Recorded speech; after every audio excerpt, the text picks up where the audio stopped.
Rapporteur pour avis, Monsieur Paul Molac.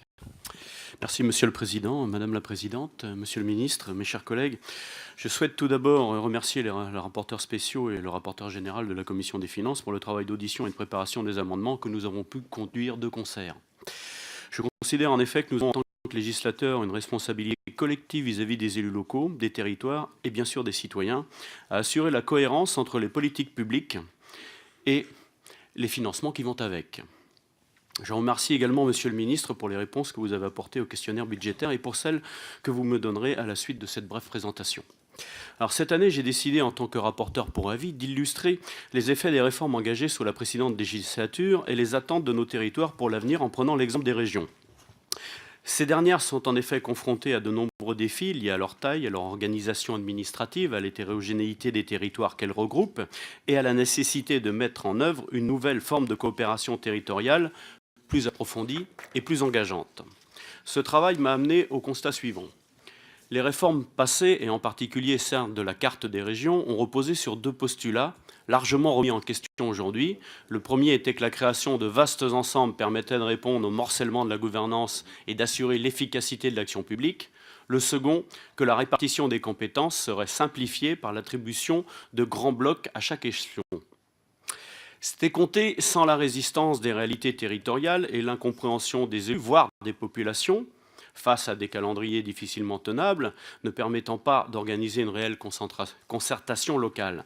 Par conséquent, si la carte territoriale a bien été modifiée, tout reste à construire en matière de synergie et de travail commun. Dans ce cadre, dans le cas des grandes régions, la priorité est désormais de redonner un sens à l'action régionale sur l'ensemble de leur territoire, le recours à une plus grande coopération territoriale, à des initiatives locales visant à adapter les règles de droit commun aux enjeux régionaux, voire infrarégionaux. Ces démarches sont pragmatiques et nous les encourageons.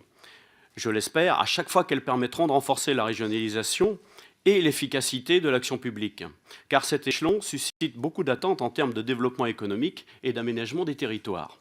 À ce titre, j'appelle le gouvernement à étudier avec attention toutes les demandes d'adaptation de la réglementation au contexte local. Il faut faire confiance aux territoires, il faut faire le pari de leur intelligence collective et de leur capacité à mener de grands projets. Il faut aussi redonner du sens à la libre administration des territoires. Ce sont des engagements pris par notre majorité, rappelés par le président de la République devant la première conférence nationale des territoires, et nous devons désormais leur permettre de se réaliser. Je dirais qu'il faut être ambitieux. Et je sais, Monsieur le Ministre, que vous l'avez été, puisque nous avons pu voir, par exemple, avec la création de la métropole de Lyon, qu'on était capable de s'adapter à la demande des territoires. Et c'est bien dans ce sens-là que je m'exprime.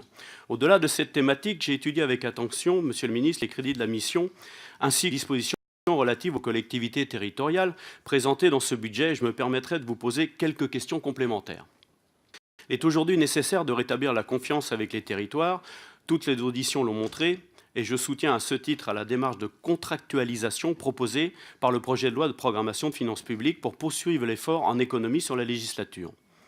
Je pense toutefois que pour assurer la sérénité de tous les acteurs concernés, nous devons être précis dans les dispositions que nous adoptons. Je m'interroge ainsi sur le mécanisme de correction qui pourrait être mis en place en cas d'écart à la tendance. Quelle forme prendra-t-il? Dans quelle loi sera-t-il inscrit?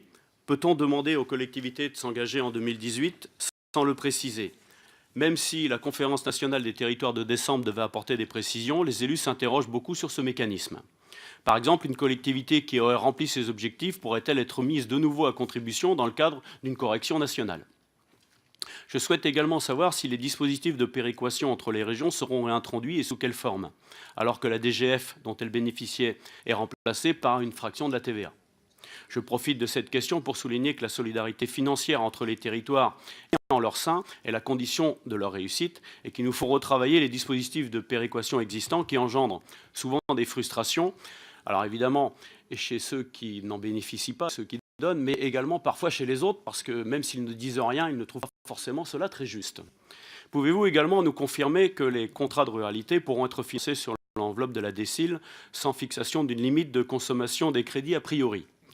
Enfin, le président de la République a annoncé la création d'une entité Alsace au sein de la région Grand Est. Quelle forme juridique pourrait-elle prendre? Quel pourrait être le calendrier de sa création?